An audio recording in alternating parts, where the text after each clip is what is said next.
ทำวัดเช้าครับทั้งหมดกราบพระพร้อมกันครับกราบกราบกราบกราบบารมีธรรมพ่อแม่ครูบาอาจารย์ครับทั้งหมดกล่าวคำบูชาพระรัตนตรัยพร้อมกันครับอิมินาสการเนะพุทธังอภิปูชยามะอิมินาสการเนะธัมมังอภิปูชยามะอิมินาสการเนะ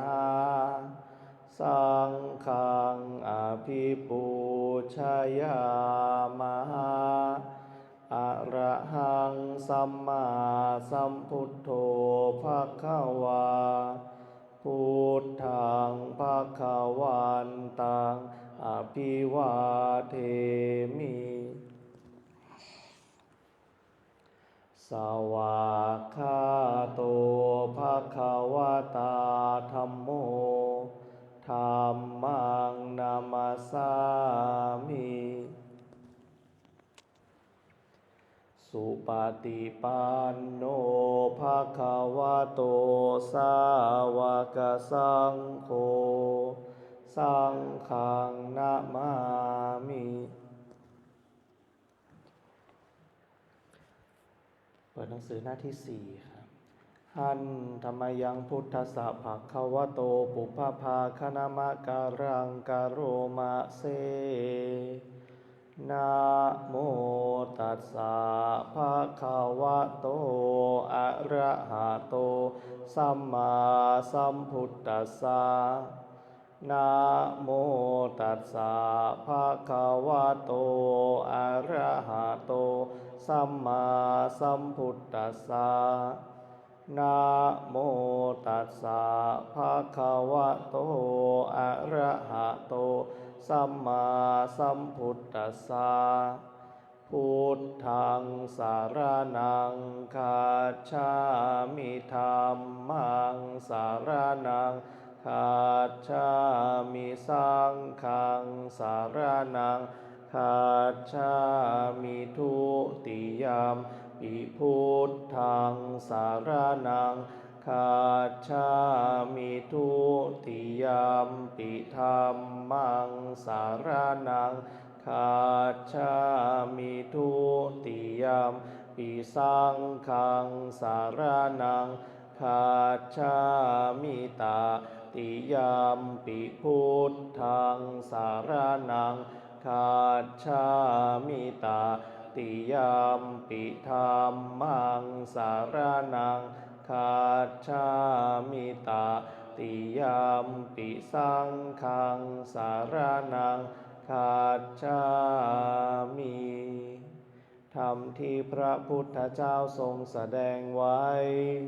เพื่อประโยชน์ของสัตว์โลกเป็นธรรมที่เห็นได้ยากยิ่งสำหรับธรรมที่จะกล่าวต่อไปนี้เป็นธรรมที่สามารถกระทำความสงบอันประเสริฐและสามารถประทานซึ่งสมบัติทั้งปวงเป็นเครื่องสงบเหตุร้ายทั้งปวงเป็นเครื่องป้องกันอมนุษย์และยักษ์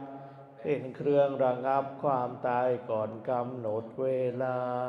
เป็นเครื่องขจัดความเศร้าโศกและโรคเป็นเครื่องย้ำยีกำลังของข้าศึกเป็นเครื่องจำเริญชัยชนะแด่พระราชาเป็นเครื่องนำสิ่งที่ไม่น่าปรารถนาทั้งปวงออกไปเป็นธรรมอันประเสริฐข้าพเจ้าจักแสดงคุณธรรมเช่นนั้นตามสภาพที่เป็นจริงณที่ใดมีผู้กล่าวว่าจะสรรเสริญพระคุณอันประเสริฐ ของพระรัตนตรัยด้วยจิตที่เลื่อมใสนาทีนั้นความสุขความสบายและความสวัสดีย่อมมีแก่ผู้นั้นตลอดกาลทุกเมื่ออิติปิโสภะคะวาเพราะเหตุอย่างนี้พระผู้มีพระภาคเจ้านั้นอะระหังเป็นผู้ไกลจากกิเลสสัมมาสัมพุทโธเป็นผู้ตรัสรู้ชอบโดยพระองค์เองวิชาจารณสัมปันโนเป็นผู้ถึงพร้อมด้วยวิชาและจารณะสุขโตเป็นผู้ไปแล้วด้วยดีโลกวิทูเป็นผู้รู้โลกอย่างแจ่มแจ้งอนุตตโรปุริสธรรมสารถีเป็นผู้สามารถฝึกบุรุษที่สมควรฝึกได้อย่างไม่มีใครยิ่งกว่าสัทธาเทวมนุษย์สานังเป็นครูผู้สอนของเทวดาและมนุษย์ทั้งหลายพุทโธเป็นผู้รู้ผู้ตื่นผู้เบิกบานด้วยธรรมภควาติเป็นผู้มีความจำเริญจำแนกธรรมสั่งสอนสัตว์ดังนี้สวากขาโตภควตาธัมโมพระธรรมเป็นธรรมที่พระผู้มีพระภาคเจ้าตรัสไว้ดีแล้วสันทิฏฐิโกเป็นสิ่งที่ผู้ศึกษาและปฏิบัติพึงเห็นได้ด้วยตนเองอากาลิโกเป็นสิ่งที่ปฏิบัติได้และให้ผลได้ไม่จำกัดการเอหิปัสสิโกเป็นสิ่งที่ควรกล่าวกับผู้อื่นว่าท่านจงมาดูเถิดโอปานายิโกเป็นสิ่งที่ควรน้อมเข้ามาใส่ตัวปัจจตังเวทิตโพวินยูหิติเป็นสิ่งที่ผู้รู้พึงรู้ได้เฉพาะตนดังนี้สุปฏิปันโนภควโตสาวกสังโฆทรงสาวกของพระผู้มีพระภาคเจ้าหมู่ใดปฏิบัติดีแล้วอุชุปฏิปันโนภควโตสาวกสังโฆทรงสาวกของพระผู้มีพระภาคเจ้าหมู่ใดปฏิบัติตรงแล้วยายาปฏิปันโนภควโตสาวกสังโฆทรงสาวกของพระผู้มีพระภาคเจ้าหมู่ใดปฏิบัติเพื่อรู้ธรรมเป็นเครื่องออกจากทุกข์แล้วสามีจิปฏิปันโนภควโตสาวกสังโฆทรงสาวกของพระผู้มีพระภาคเจ้าหมู่ใดปฏิบัติสมควรแล้วยะทิทางได้แก่บุคคลเหล่านี้คือจัตตาริปุริสายุคานิอัฏฐปุริสปุคคลาคู่แห่งบุรุษสี่คู่นับเรียงตัวได้8บุรุษเอสาภาควะโตสาวกสังโฆนั่นแหละทรงสาวกของพระผู้มีพระภาคเจ้าอาหุนายโยเป็นผู้ควรแก่สักการะที่เขานำมาบูชาปาหุนายโยเป็นผู้ควรแก่สักการะที่เขาจัดไว้ต้อนรับทักขินายโยเป็นผู้ควรรับทักษิณาทานอัญชลีการณิโยเป็นผู้ที่บุคคลทั่วไปควรทำอัญชลีอนุตตรังปุญญาเขตังโลกัสสาติเป็นเนื้อนาบุญของโลกไม่มีนาบุญอื่นยิ่งกว่าดังนี้หันธรรมยังปฏิจจสมุปาทธัมเมสุอิทัปปัจจยตาทิธรรมปทังพนามาเส อิทาภิกขเวอริยสาวโกปฏิจจสมุปปาทันเยวะสาธุกังโยนิโสมนสิกโรติภิกษุทางหลายอริยสาวกในธรรมวินัยนี้ย่อมกระทำไว้ในใจโดยแยบคายเป็นอย่างดีซึ่งปฏิจจสมุปบาทนั้นเทียวดังนี้ว่าอิมัสสมิงสติอิดังโหติเมื่อสิ่งนี้มีสิ่งนี้ย่อมมีอิมัสสุปาทาอิทังอุปัชชติเพราะความเกิดขึ้นแห่งสิ่งนี้สิ่งนี้จึงเกิดขึ้นมัสสมิงอสติอิทังนะโหติเมื่อสิ่งนี้ไม่มีสิ่งนี้ย่อมไม่มีอิมัสสะนิโรธาอิทังนิรุชชติเพราะความดับไปแห่งสิ่งนี้สิ่งนี้จึงดับไปยะทิทังได้แก่สิ่งเหล่านี้คืออวิชชาปัจจยาสังขาราเพราะมีอวิชชาเป็นปัจจัยจึงมีสังขารทั้งหลายสังขาระปัจจยาวิญญาณังเพราะมีสังขารเป็นปัจจัยจึงมีวิญญาณวิญญาณปัจจยานามรูปังเพราะมีวิญญาณเป็นปัจจัยจึงมีนามรูปนามรูปปัจจยาสาลายตนังเพราะมีนามรูปเป็นปัจจัยจึงมีสาลายตนะสาลายตนะปัจจยาภัสโสเพราะมีสาลายตนะเป็นปัจจัยจึงมีผัสสะ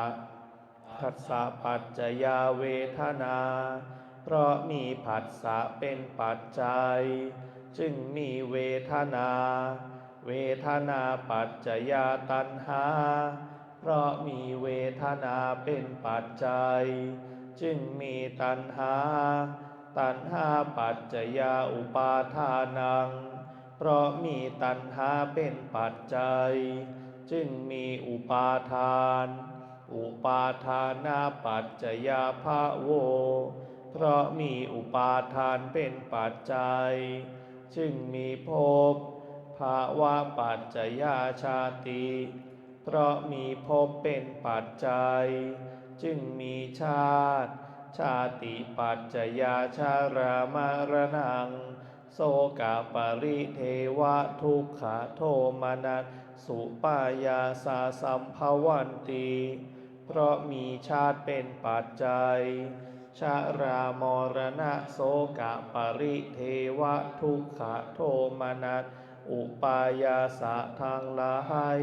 จึงเกิดขึ้นครบถ้วน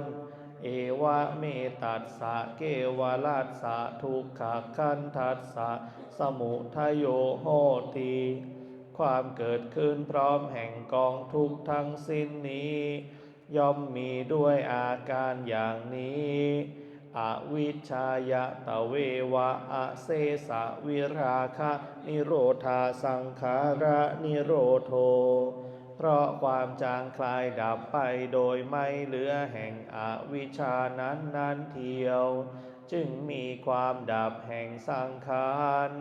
สังขาระนิโรธาวิญญาณนิโรโธเพราะมีความดับแห่งสังขารจึงมีความดับแห่งวิญญาณวิญญาณนิโรธานามรูปนิโรโธเพราะมีความดับแห่งวิญญาณจึงมีความดับแห่งนามรูปนามรูปนิโรธาสาลายตนะนิโรโธเพราะมีความดับแห่งนามรูปจึงมีความดับแห่งสาลายตนะสาลายตนะนิโรธาผัสสะนิโรโธเพราะมีความดับแห่งสาลายตนะจึงมีความดับแห่งผัสสะผัสสะนิโรธาเวทนานิโรโธเพราะมีความดับแห่งผัสสะผ จึงมีความดับแห่งเวทนา เวทนานิโรธาตัณหานิโรโธเพราะมีความดับแห่งเวทนา จึงมีความดับแห่งตัณหา ตัณหานิโรธาอุปาทานะนิโรโธเพราะมีความดับแห่งตัณหา จึงมีความดับแห่งอุปาทาน อุปาทานะนิโรธาภาวะนิโรโธเพราะมีความดับแห่งอุปาทาน จึงมีความดับแห่งภพ ภาวะนิโรธาชาตินิโรโธเพราะมีความดับแห่งภพ จึงมีความดับแห่งชาติ ชาตินิโรธาชารามรณัง โสกะปริเทวะทุกขโทมนัสสุปายาสานิรุชชันติเพราะมีความดับแห่งชาตินั้นแลชรามรณะโสกะปริเทวะทุกขโทมนัสอุปายาสาทั้งหลายจึงดับสิ้นเอวะเมตัสสะเกวลัสสะทุกขคันทัสสะนิโรโธโหติติความดับลงแห่งกองทุกข์ทั้งสิ้นนี้ย่อมมีด้วยอาการอย่างนี้ดังนี้